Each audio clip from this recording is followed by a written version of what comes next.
without further ado, Reid. Thank you.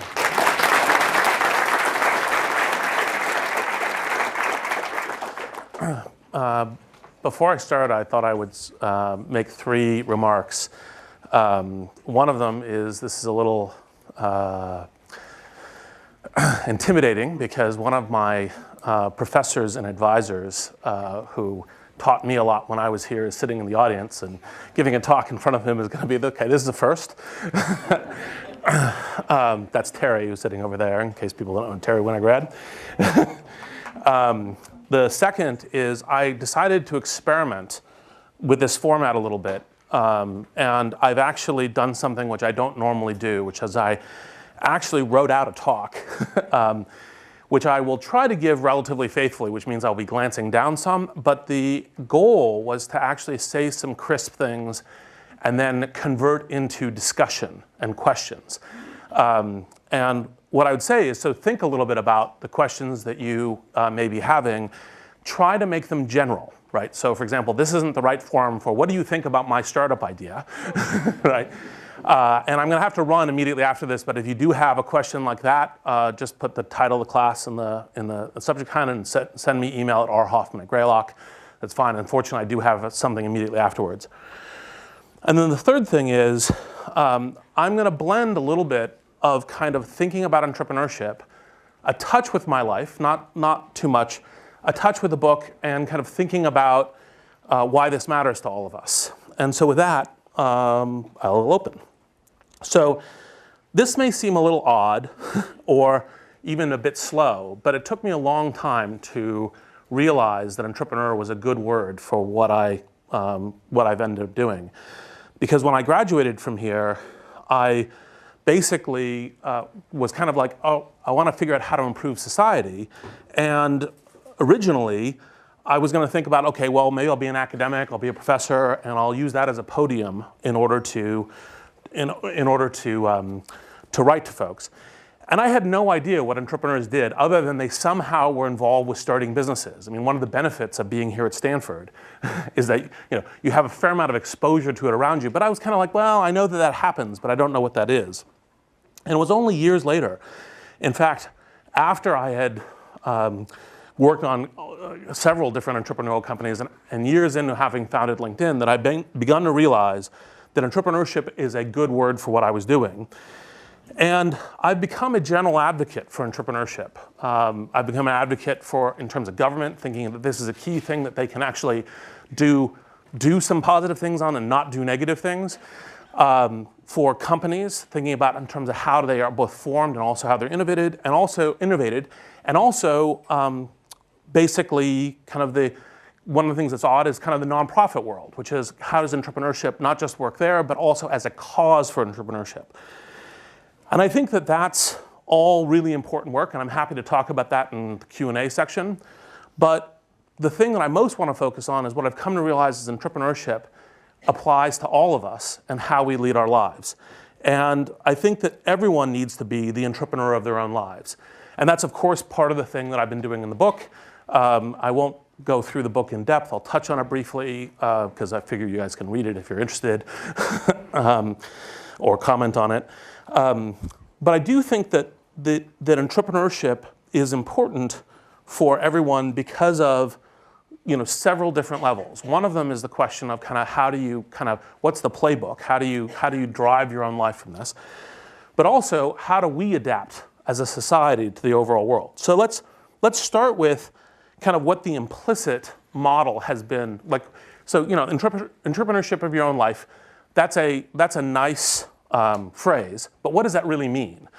Well, historically, there's this thing kind of called the career ladder or career escalator. And what that is a progression where you kind of start in your life and you get good grades in high school. Matter of fact, presuming that many of your students here, you all did that. You compete in that kind of academic decathlon plus other things. You get into a good university. We'll all presume, since we're here, that this is a good university. Obviously, I think so too. But then, when you get through this, you now have a set of doors available to you. You kind of figure out which of those doors work. Maybe you jiggle around a little bit, and then you start this kind of career path. Right? And as a career path, what's happening is you kind of say, all right, I initially start as kind of as a young, apprentice. I'm learning skills. I'm kind of proving myself. I'm being involved in these things, and then I move to kind of being a journey person in my chosen career, and maybe no longer it's just at one company, and I'm jumped around a couple companies, but I'm still on this kind of coherent path. And then I become either a master and an expert, or I move into management, and all in all, thereby I have a successful life. And there's just one problem with this story, is it's no longer really true. And the reason it's no longer true is because the world is changing. The world's changed. People write about this. Tom Friedman, most notably, the world is flat, but also now that used to be us. And part of this is because with the increase of globalization, two forces are driving changes that affect the country, affect industries, affect essentially all of our lives. And those two forces are people and technology, and they're interrelated. So in terms of globalization, you end up having the fact that now competition can be from anywhere because products can be shipped anywhere, work can be done anywhere. This is a very broad brush, but you have that force. And then you have how technology disrupts industries. And if there's certain industries that are massively in disruption. I mean, you look at music, you look at news, you look at retail, you look at manufacturing. There's a ton of industries that are massively in disruption. But to some degree, this pattern of changing what products and services are offered, what the cost bases of industries are, because of people and technology, that game is an accelerating game that essentially everyone is involved in. And you can't just simply kind of wish that it moves slower, because other people, right, are part of what's moving that game ahead. And that kind of competition is what sets the pace. Now, what that changes is it changes this kind of old static notion of what happened is, well, this is the industry, and this is the company, and this is the role, and then there's this ladder in the role where you progress your way up, and the company's all static while you're doing that. That model doesn't work anymore. And so you have to look at this and say, what are the kinds of things that I can potentially do about that? And part of the thing that I think is key is to say, all right, given that it's change and adaptation, it's no longer kind of a fixed master, apprentice, journey person kind of model. It's a question of adaptation. It's a question of how do you invest in yourself. And I think this hits us, by the way, at all levels. So for example, one of the responses that I've had from the book in the last week, because by the way, it shipped on Tuesday, one of the little odd things about shipping books, which some people in the room know about, and I am learning, is that you finish the product in October, and now you're beginning to figure out what people respond to it now, which is in the consumer internet industry, which I prefer. You launch it, and you're getting feedback within an hour, and then you iterate. And one of the things is it affects all levels. So part of the feedback that I was getting was, well, that's great for college kids, right, was one set of feedback. And it is, of course, extraordinarily important for folks leaving universities and going out, because you're like, okay, how does this game work? Like I've been told that this implicit game is I run through the system as it exists, I get good grades, and then doors open, and that's the path. And how does that path continue once I graduate? And the answer is, it doesn't really.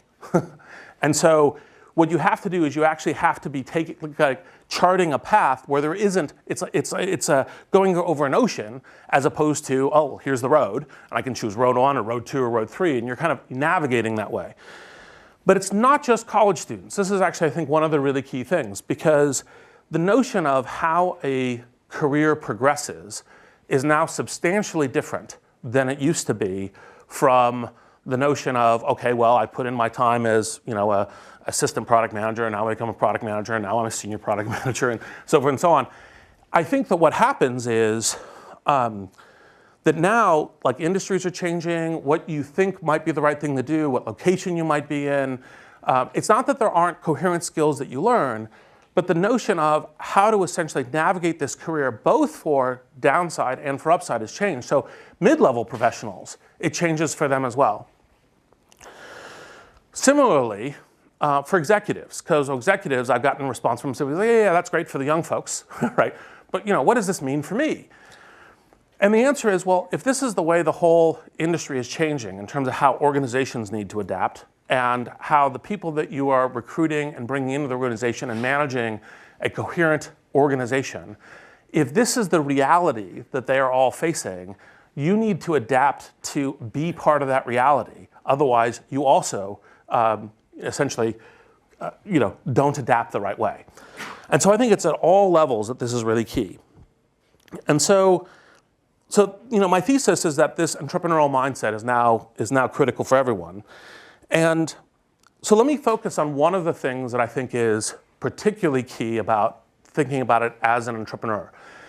And I do a number of each chapter in the book is one of these threads. It's how to have competitive differentiation and how to do flexible planning and how to maintain a network, build a network of relationships and these sorts of things. But the key one, I think, that is startling for most people is to take risk. Because one of the things that happens is, and by the way, one of the joys you have of being an author is you read the reviews. It says, Hoffman tells this story of, you'll succeed no matter what in terms of risk. I'm like, no, you didn't read the book, right? It's, risk is real, and sometimes you fail with risk.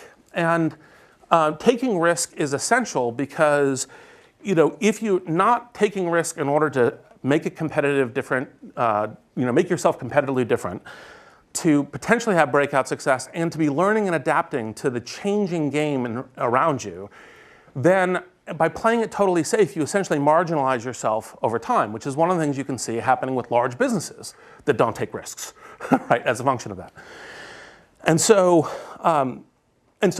But the question is risks are not just kind of like, jump into the unknown, do anything, right? There's different kinds of risks. And part of what is to do is to figure out what risks are intelligent risks, which risks have manageable downside, which risks have potential for upside, which ones you can get a sense of early and it's not fatal. These sorts of things are part of taking intelligent risk. And the whole point about taking risk is, so for example, classic good, so 1950s investment dictum is buy low, sell high. Well, how do you buy low, sell high, whether it's in your career or a stock market, et cetera? Well, the way you do that is you have a contrarian viewpoint that happens to be right. Because if everyone thought, that's what you should buy, well then of course it's impossible to buy low, right? Because everyone else is doing it. So part of taking that risk is figuring out essentially how do you see something that other people don't see and then test it in terms of what you're doing. And there's all kinds of ways to try to figure out how to minimize the what is scary about risk. You can, for example, figure out, well, is there some way I can test doing this? There's things about like talk to other smart people, get a sense of feel of what it is, to essentially kind of go, okay, what's one of the frameworks we have is this called ABZ planning. Well, the Z plan is, all right, when I know this is going bad, how do I reset to doing another plan? And this kind of risk-taking of deliberately going, what kind of risk can I take that establishes something that's different, potentially breakout, is one of the things that entrepreneurs do all the time. They do all the time in their companies because they essentially, if they don't have something substantive competitive differentiation, the market's occupied. So you have to take a risk in going somewhere. And while most people tend to think that entrepreneurs essentially, kind of take blind risk, actually, there wouldn't be such a thing as a successful serial entrepreneur unless you knew how to manage risk the right way. It's not just kind of like, I know the playbook, because anytime you're doing an entrepreneurial effort, it's never a guaranteed thing, or almost never. I mean, those ones are really great, but rare. And so what you have to do is you have to say, okay, how do I do this in a good way? And so, a couple of personal anecdotes from my own life. I took a number of risks throughout my life, and it was actually only in writing this book and kind of thinking about it that I realized, 'cause I started with this book on the whole view of, well, let's take the parallel of what entrepreneurs are doing and then refactor it in individuals. And so that was the argument. And then as I was beginning to read, I was like, oh yeah, actually that's what I did, right? That's good, that's confirmation. And for me, for example, one of the things that I did pretty early on is, as I mentioned at the very first outset, I thought I was going to go try to be an academic, and I was like, all right, I'll study at Stanford, go to Oxford, come back, get a PhD somewhere, become a professor. And what I realized about 4 months into my time at Oxford was that academia was not the thing that I wanted to do. It basically was having a discussion with my advisor at the time, who didn't quite say it in these words, but it was like, if you write something that more than 50 people can understand, you're insufficiently professional, right? And I was like, oh, that's a problem, right? That's not what I want to do. And I'm sure he would object to my characterization of his statement, right? But it was largely correct. And so, what I did is I said, all right, what do I want to do? Well, I want to still kind of figure out how to contribute to society. And so I made the decision to move back to Stanford or actually to San Francisco, and say, look, I'm going to figure out this whole building software thing. And maybe it's software entrepreneurship, and maybe it's working in companies. But as opposed to writing books and essays, maybe it's constructing software. And I had no idea if I'd be any good at that. I'd done an internship at the Center for Study in Language and Information, which is kind of around the corner from here. And I had interned at Xerox PARC, and I'd written code, but none of that's the same thing as writing a product. And so that was kind of a big jump into the unknown. And it wasn't kind of completely unthought. I talked to people. I kind of went, all right, if I go there, I'll connect with these friends. They'll put me in touch with what's going. But I moved back here kind of without any fixed job. I actually took myself out of the McKinsey recruiting process because I was like, no, I want to build software. And that McKinsey is not the path for doing that. Yeah, the annoying chuckle. So then the second thing that I did is, and I was quite lucky because I'd known a bunch of people from Stanford who had gone to various points in the Valley, and I got a job at Apple Computer and eWorld. And I started in the user experience design group. And one of the things about competitive differences is you really have to think, how am I almost world class? It doesn't have to be absolutely world class, but how am I really different in this? And in user experience design, I was okay, right? But I wasn't like I know people who are world class, and I wasn't like them. And so I'm like, I'm working here in this job on this kind of thing, because I still had this implicit career path in my head. On this kind of path, I'm essentially this isn't going to work out, right? I'm going to have a kind of okay thing. Maybe I'll be able to build some software. Well, what can I be truly good at? And I said, well, I think I could be good at this product management thing. And so I went and kind of looked at what it takes to be a product manager, and every job description I read, literally of like 200, said product manager job, necessary requirements, 5 to 7 years of product management experience. I'm like, okay, how do I solve this? And so I scratched my head about it, and I went, all right. I went over to the director of product management at eWorld, a guy named James Isaacs, someone I'm still friends with. And I said, look, I have this idea. If I write for you some product plans of some things that I think we should be doing, and you think they're good, could we at least have like a group huddle about them? Could we at least kind of get the product management group together? We'll talk about it, critique it. We'll get a sense of understanding it. Well, this is a risk. Because one, James could say, who is this young whippersnapper who's in my office who's wasting my time, right? And why aren't you doing your job, right? As a function of that. Number two is, well, I was pretty anxious about the first couple of things I constructed, because if it's not very good, it's like, great. Well, now we know you shouldn't be doing that, right? And no, you can't have a meeting with folks. And it also kind of leads to the, okay, well, what are you doing in the organization? Are you doing your own job? These sorts of things. So I did that, and actually, because I had done that, that directly led to my being able to be a product manager at Fujitsu as my next job, because when they were kind of saying, well, we normally say 5 to 7 years of product management experience, they were to call James and some other people, and they said, well, actually, he did a pretty good job on this stuff, and we think he can do the job, so we think you should take a risk on him as a function of it. And those are examples of risks that work out. Now, classically, of course, people say, well, here are the risks that work out. Let me also detail risks that don't work out, right, as an instance. So one of them was my very first company, SocialNet. And my earlier 2007 talk that I gave in this series, I gave a whole set of lessons about kind of entrepreneurship. and that I derive from all the failure points of that company, of all the things that I did wrong. It was like, wow, I learned this and I learned this. And one of the things that's funny about these kind of learnings is that what not to do, you learn very fast because it's like a 2x4, hitting you. To figure out then, okay, not that, but what's the thing I should be doing? That takes usually some integrated learnings. And basically, I won't repeat that talk, but the high line was that essentially there's a difference between starting a company and revving a product that currently exists. And there's all kinds of differences. There's a difference of how do you establish your initial customers. There's a difference of how do you do your product definition. It's, one of the things that I, have said then and said a number of places that in the internet, if you're not embarrassed by your first product release, you release too late. Because the natural thing in product people is to say, oh, it's got to be perfect so everyone loves me. And everyone knows that I've done this great thing, which is what I did in my first company.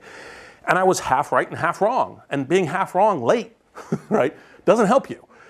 So what you do is you go, all right, what's the minimum viable product and how do I launch that? And all of these lessons came from my very first company where I was literally every week going, I wish I knew that at the beginning of the week.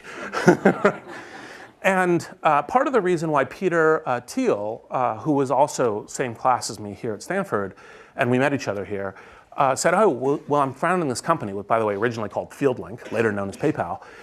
Would you join the board? Is because I had been literally, I saw him every couple of weeks. I'm like, here's all the things that I wish I knew a couple of weeks ago. And I'm figuring this out. And he was like, well, how about you help us short circuit that as we're going?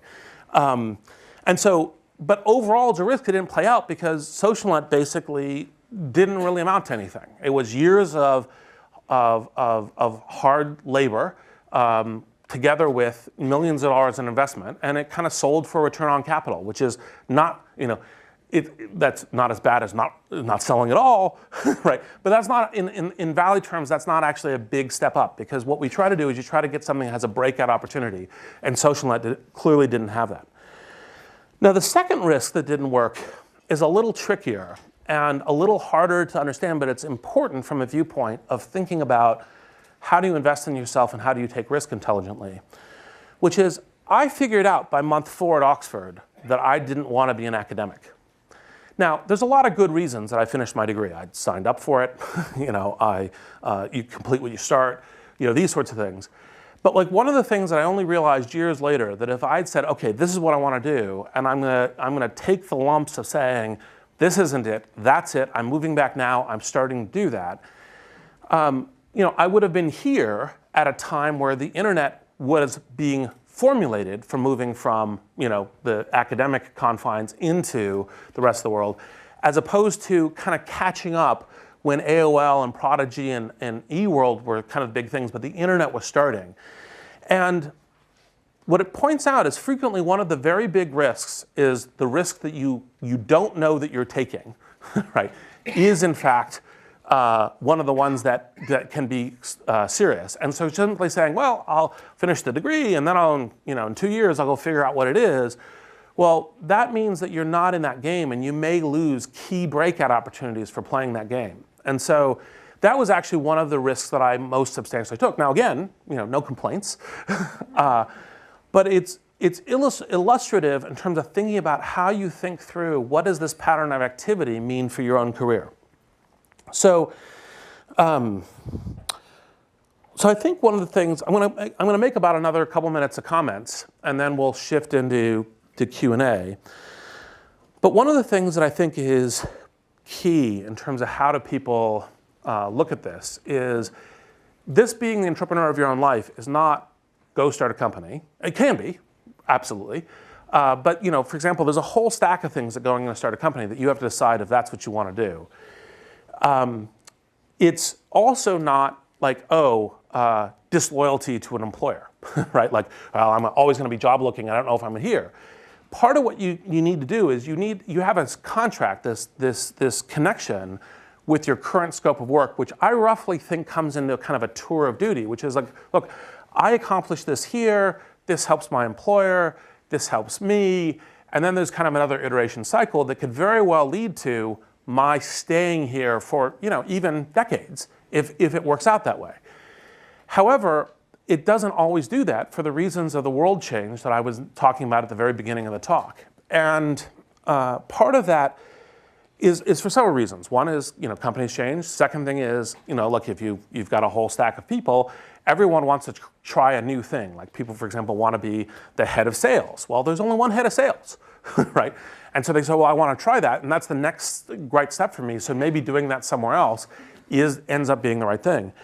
But what I think happens in the startup of you world is that the relationship between how employers recruit and manage and have a kind of an employee contract with people changes, and it changes on both sides, but it's not a change for disloyalty, it's a change for, okay, accomplish some serious real things, and then we do another kind of tour of duty cycle. And so now from the employer side, like what I see still, even a lot of Silicon Valley companies, is this kind of like, well, hope, like, no, actually, all of our good people are going to be here forever, and they're gonna have grandchildren while they're working here, and all the rest of the stuff. And you're like, look, it's simply not true, right? I mean, look at this, and it's because that the right match between the right opportunities for great employees, and the employer, some of them will really work there for a long time, and some of them won't. And as opposed to kind of being an ostrich and putting your head in the sand, it's much better to be adaptive and say, okay, that's the universe in which you play. How do we make this so it's maximum benefit to both the employee and to me, right? Or the employer, as a function of making this work. And I think this will lead to a lot of changes in the evolution of the organization. Now, the kind of last comment that I'll make about this is that I think a whole bunch of folks thinking about this clear-headedly with look, I have a deal for I'm trying to accomplish something of note here at this company for the company while I'm doing it, is that will help organizations be much better. That will help them essentially adapt to the world better, because part of the reason why organizations tend to not be adaptive is they end up being insular. And none of the folks who are in them are really thinking, well, this is the world we live in, and we need to really figure out this adaptation. And if more of these skills are present across the organization, across the network of the company, then I think that the organization itself will be a lot more adaptive. And I think that one of the things that's particularly key about this kind of adaptation is I think that it's almost like a progress of the theory of capitalism, right? Because part of how capitalism works is distributed resource allocation, decision-making, and generation across a network, across a market, creates a massive amount of value, because as opposed to having a centralized system, we can actually do all of this we can have competition, we can have all of this kind of moving and adjusting to the information of what's going on in the market in fast cycle time. And I think having more individuals capable of doing that within the working groups of their companies is something that I think can generate a massive amount of value. So I don't think it's just a question of it's the world as it is, take it, love it or not, but it is the way it is. But I also think it presents great new opportunities in terms of how do we operate. And just as globalization is scary from a competitive standpoint, it also creates a lot of opportunities. Because the same thing about, well, competition can come from anywhere, the way that you can scope anything from your career to offering a product and service also has a similar structure to it. And so with that, I think I'll move to questions and try to keep them general. So I was actually planning to declare symbolic systems next week, but Speak up a little louder. Yes. I'll repeat the question too for that. So you've made quite a few predictions, and Ben has too, in his blog and in your book that you've written together about the nature of the future of the workplace. Now, are there any predictions that either you or other people, well, probably not you, but other people have made about the nature of the future of the workplace, like Tim Ferriss or any of those other folks, which you do not believe are going to come to fruition? So the question is, are there other visions, prognostications on the future of work and the workplace that I disbelieve?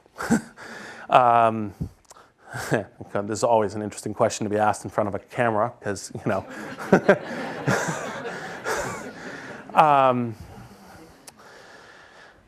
I guess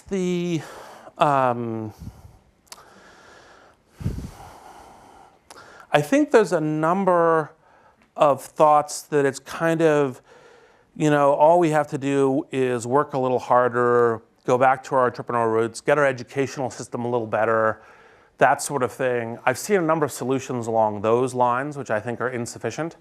I've also seen a number of, so I've elected not to call out people by name on camera, just to be transparent about it. But I've also seen a lot of things that just say, look, it's all about good management, just being better competitive in companies, and then the career ladder and everything else can stay. And I think it is about better management, but I think it's about better management working with a network of people within the companies. So it's not just that as a function. And part of the thing is I think we're working it out, because what it comes down to, let's talk a little bit about, to have a competitive edge, a competitive differentiation. One of the phrases that I use when I talk to entrepreneurs, if it's not 10x different, it's not different at all. And the reason is because frequently people will say, well, I'm a little better at this. Well, a little better doesn't really count as a competitive edge, right? So what that means is when you think about the future of the workplace and whatnot, people, for example, part of what we're trying to do when we solve American industry is we say, well, how do we have really strong industries here? And with globalization, in some areas of the world we're competing, and by the way, it's, classically we discuss this with China, and China's now experiencing this with Southeast Asia, which is okay, all of these other labor forces who are very dedicated, who think and act like immigrants, are committed, are coming on and saying, look, we have much cheaper labor, we can offer, as good a product or service, maybe better with cheaper labor, that's our competitive edge. So you say, okay, well, that's not our competitive edge. What do we do? And so what you have to do is you have to have something that's really coherent about that. I think one of the things the US is particularly good at is entrepreneurship and immigration. And that's one of the things that we should be focused on in terms of what we're doing. And I've seen a lot of Silicon Valley people say that, and I agree with them. I haven't seen that percolate as much to the national discourse as I would like. So you described the future of work as moving from one lifelong relationship with a company to more being the entrepreneur of your life, building a network around you, and then moving your career. And then you created this company, Social Net, in the field of relationship. So my question is, do you see the same evolution in how people form personal relationships?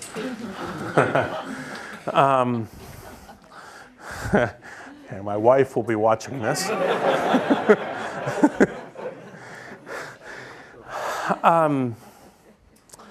Well, I guess what I think that if on the relationship side, I think what it comes down to is it comes down more to individuals and the network of relationships between individuals. So I don't think it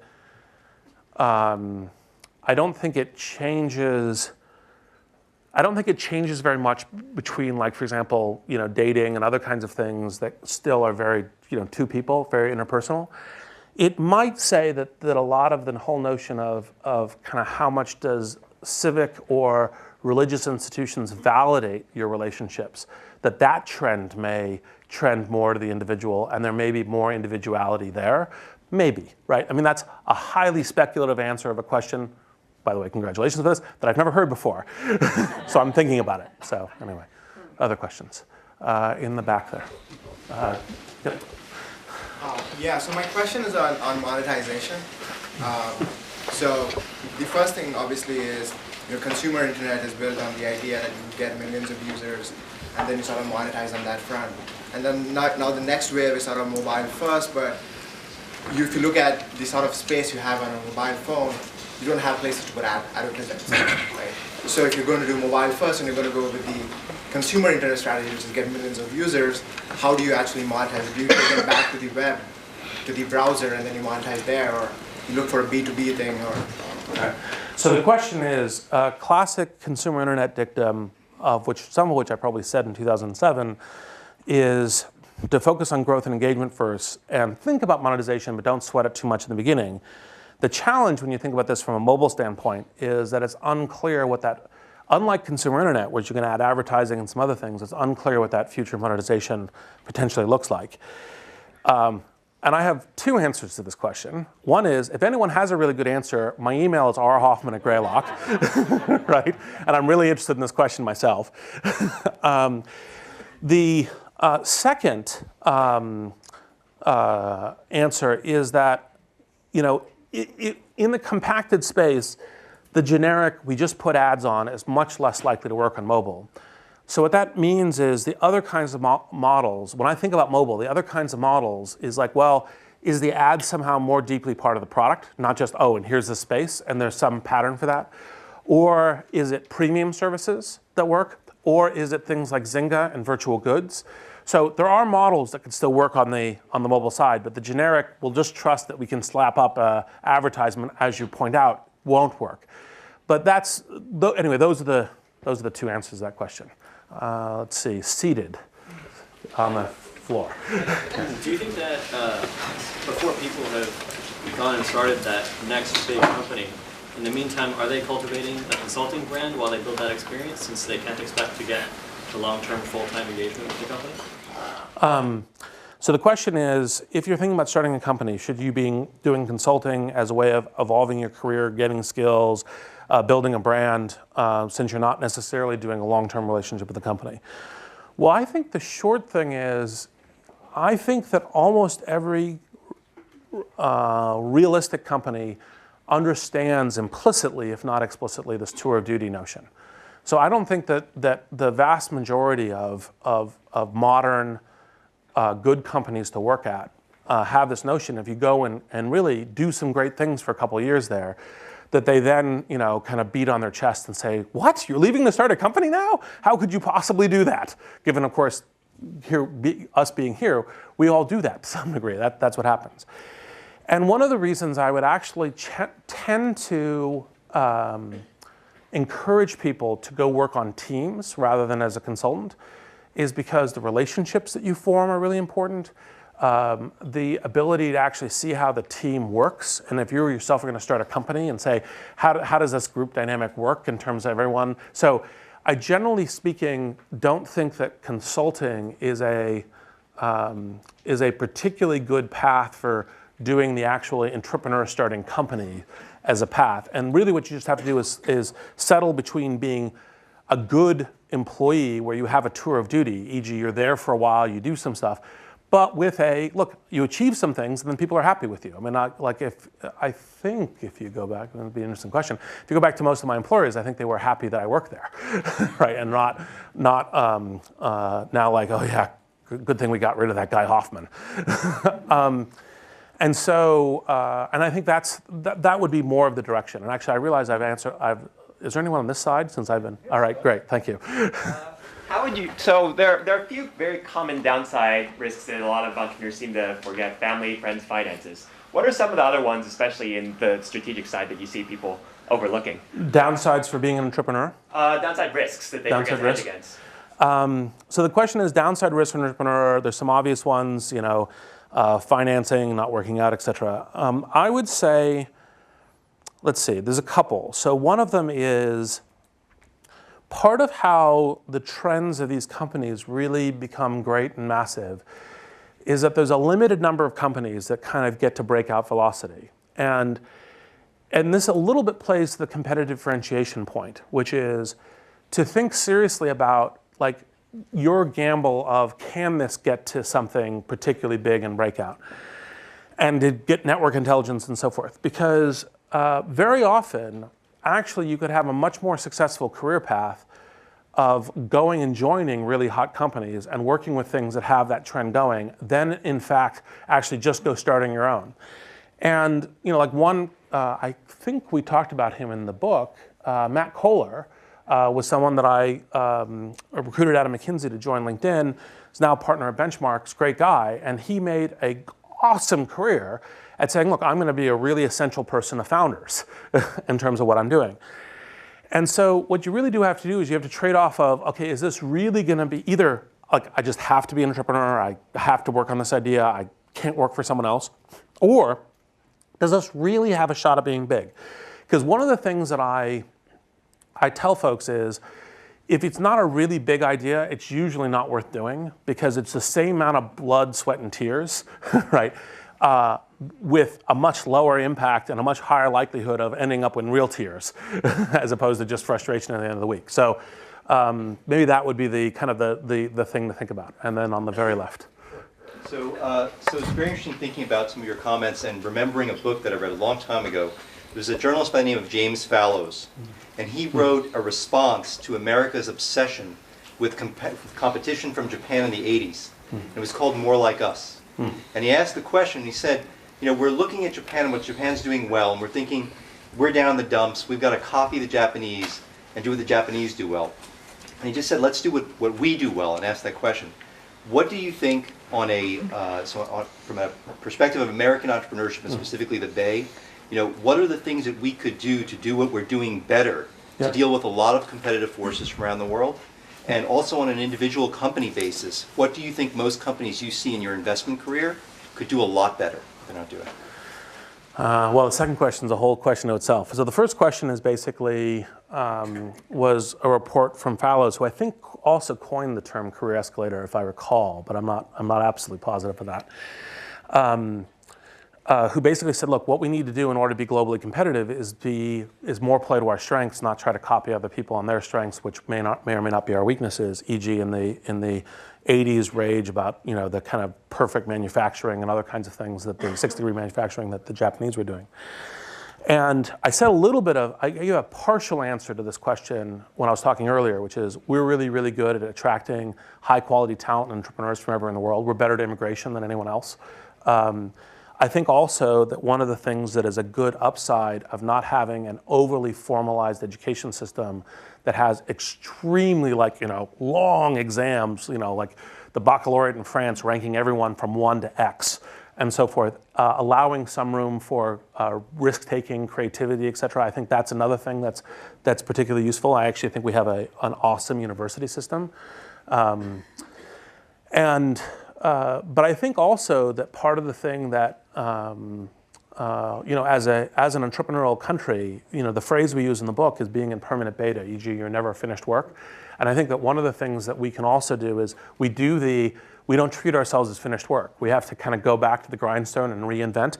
And that reinvention process is, I think, really key. So those would be the kinds of things that I would say apply to strengths. Now, in terms of companies in the Valley, I think the primary time where they start going wrong is when they start becoming their own kind of little solar systems, and they're no longer integrated into the pace of activity what's happening in the Valley. And that's not always an executive mistake, although frequently. And the key question on technology, because we focus on technology here, is essentially you always have to be investing in the next curve. And so the moment that you don't say, I have a really good idea that I'm playing for, it's like you know, for example, if I've got an idea for optimizing this web page, that's not a big idea, right? And so you should be thinking to yourself is, do we have a big idea in terms of what we're doing? And the big idea has to be a legitimate one. I mean, like one of the things that was, you know, woke me up to competitive differentiation is I asked someone at eWorld, I said, well, you know, we're licensing technology from AOL and we're putting in this graphic front end. Like, what's our competitive advantage? And they said, oh, it's the Apple brand. And you're like, no, I mean, the Apple brand's great, but that's not a competitive edge in that thing. You have to actually have something that's a great product. And, you know, Jobs obviously proved, I think, quite well that there is no business or industry that's truly so far gone that a great product couldn't fix it, but great products are really hard, right? And so as addiction. And so I think that part of what's happened is the companies that you see around the Valley that are kind of large companies that have historically been very well that are now flagging aren't investing well enough into their future. And I think that's one of the key things that they need to do. You mentioned a couple of times about wanting to make a contribution to the world. So I was wondering about how do you balance that with the need to make a living and make money?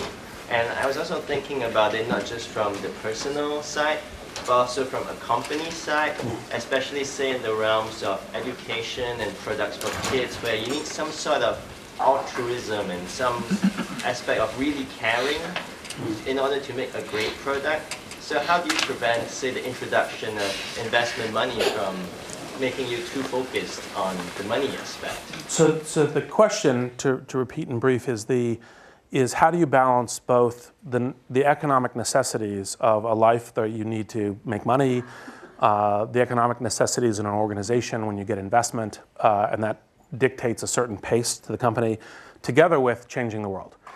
And there's hours of answer to this question, but I will be brief. The high line is to try to create the right kind of alignments. And so, for example, if you're founding a company, you try to found a company where the mission of the company is something that actually also changes the world in a good way. Because businesses will very naturally go to, well, what's the way that I maximize revenue and maximize my business potential? And if you can create that in a way that's a very good alignment with things that make the world a much better place, then you're good, right? So that's kind of one fundamental. So, for example, if your business, I'll be hyperbolic, if your business is selling cocaine, it's very difficult to do that, right? And so the second part of it is like, for example, when you think about an individual life, one of the moral principles that I think everyone should follow, and this was actually the very first commencement speech I gave to a friend of mine's college over at University of California in Santa Cruz, was to do something that's not for yourself every year. And you could choose how much that is. If you're a struggling single parent, trying to make things, maybe it's, a McDonald's gift certificate for a homeless person, and that's the thing.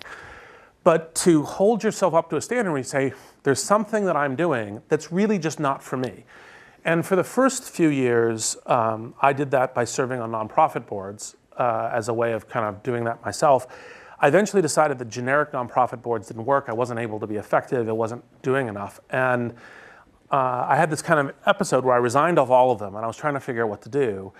And for example, I was on the Mozilla board, which is a nonprofit board, but it really wasn't not for me. I mean, 20% of the internet traffic's really interesting, right? Like if it was a fully commercial business, I'd still be on the board. It wasn't just kind of because it has a mission to change the world, which is important, keeping the web open and free, and people should go look at the Mozilla mission.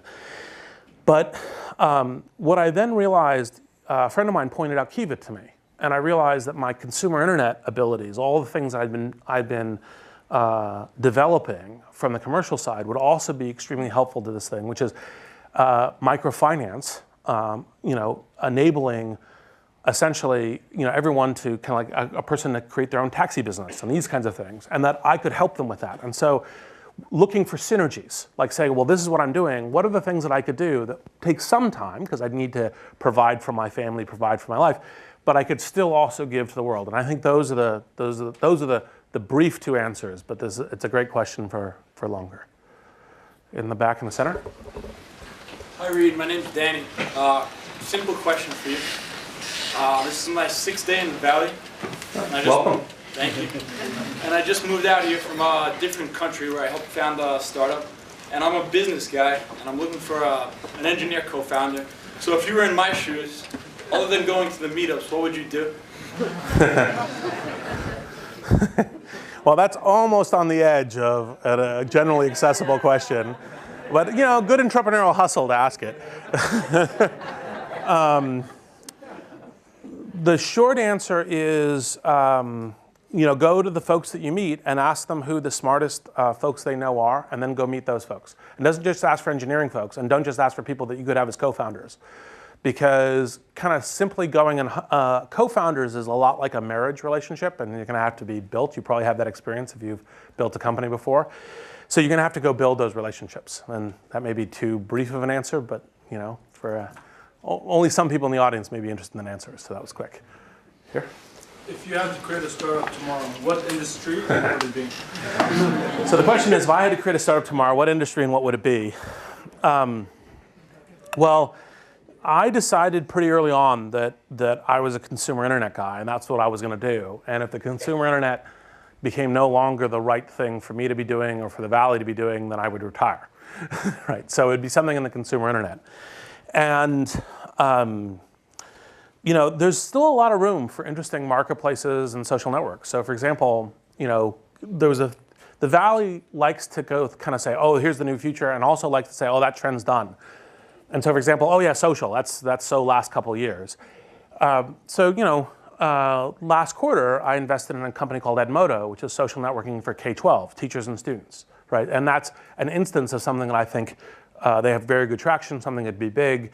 It's a wide swath of life. Now, the thing to think about is always, if it's a marketplace or a network or a platform, how is it that millions or hundreds of millions of people use it? And one of the things that's more challenging about starting businesses now than it was in 2002, 2003, 2004 is, I've given talks at startup school was roughly this amount of people in the room, and if you presume that there's 2 founders per consumer internet company, you got 200 companies in the room, right? And 5 to 7 will get to breakout per year, right, as a function of it. So you have to look at what that is, but people are still doing it. I mean, there's Instagram, year and a half old, doing great for kind of mobile sharing of experience and so forth.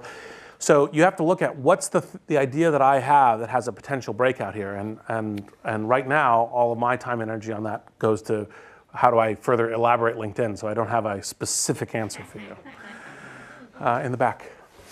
In a tour of duty universe, what are the things that you as a self-entrepreneur should be focused on growing and building up throughout your entire life? Is it industry knowledge? Is it a network? Is it skills? In the tour of duty universe, what are the fundamentals for investing every year after each other? And it's a great question. It's definitely your network, because ultimately part of what makes you better is the people that you talk to, the people that you work with, the people that share perspective on what's going on in industries. Some skills kind of come and go. Like you might, like for example, I haven't written a product plan in years. Right? I wrote a lot early, but not now. But that was important to do at that stage of the career. And by the way, even that helps me talking and working with product managers because I know what competence looks like, right? Having done that.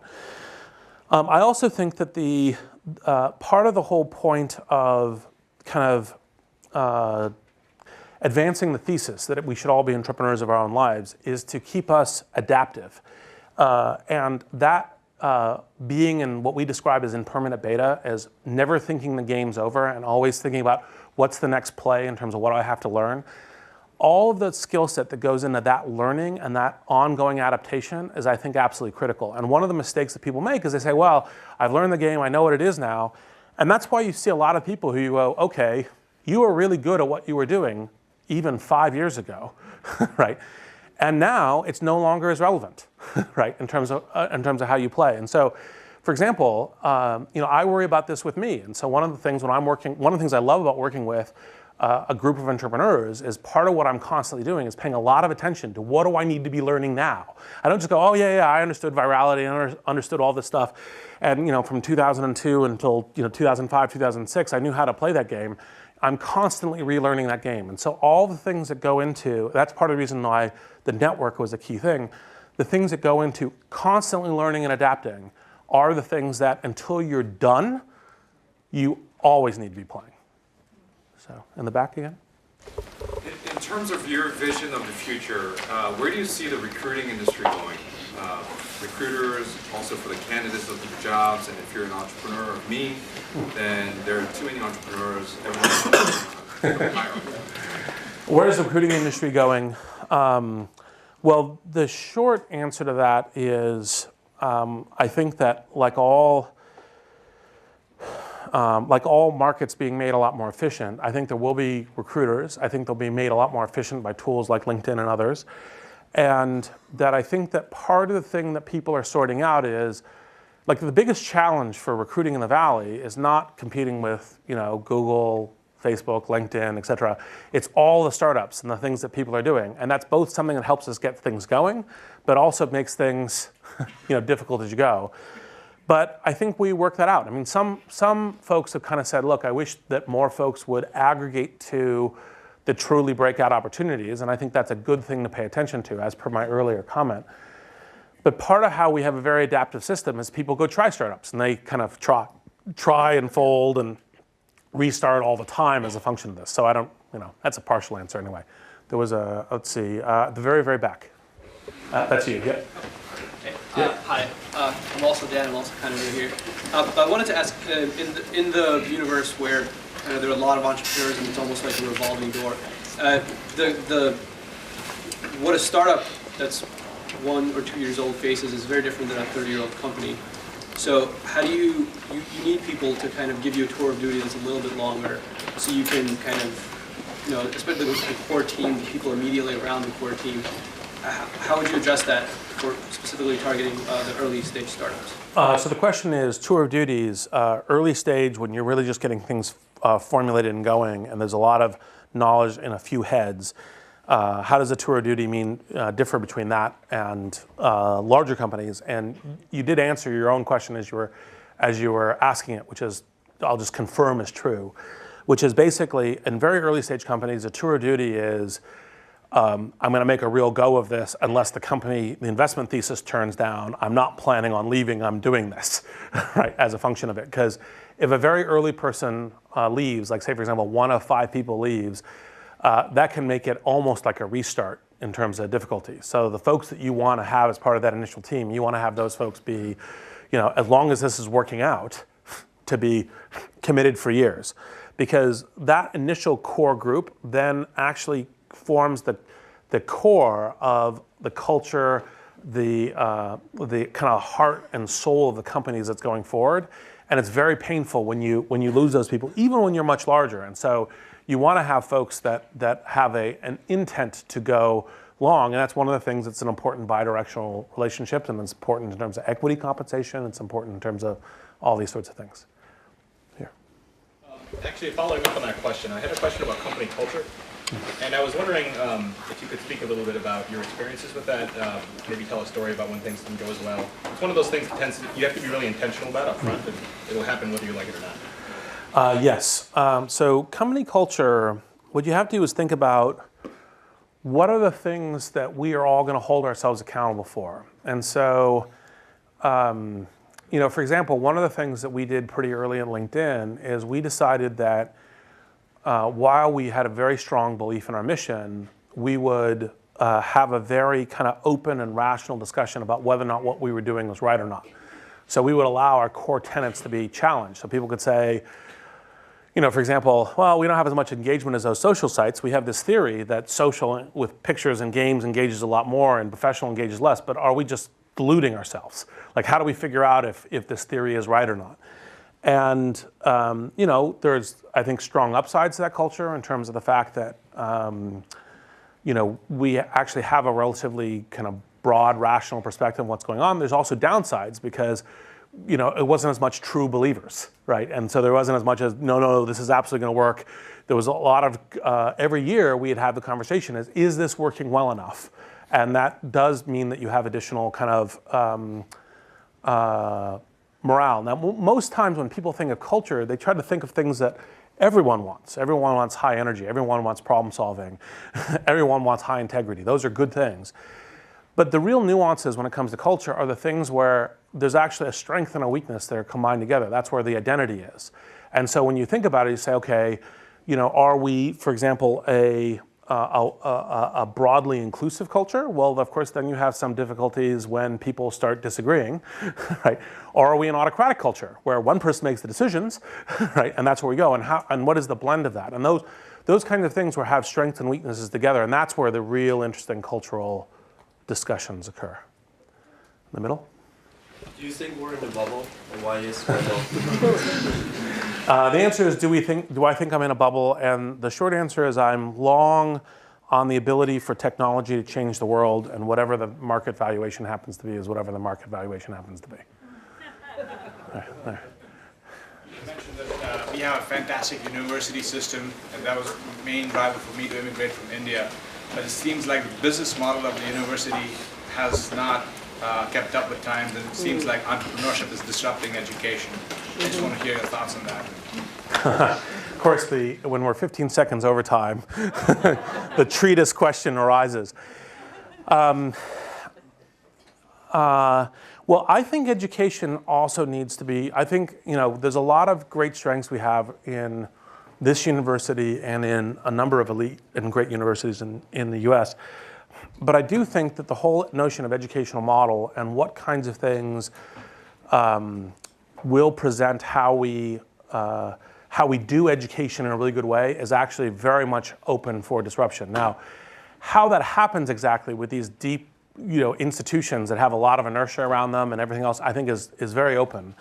And it's one of the reasons why people have been celebrating things like the Khan Academy, because even though the technology is pretty simple, it's pretty interesting what you can do with something that's that simple, with a guy who really knows how to give smart, good lectures with YouTube videos, right? And then build around that. And I think we'll see more and more of that when it comes to education generally. Please join me in thanking Reid for this fabulous talk.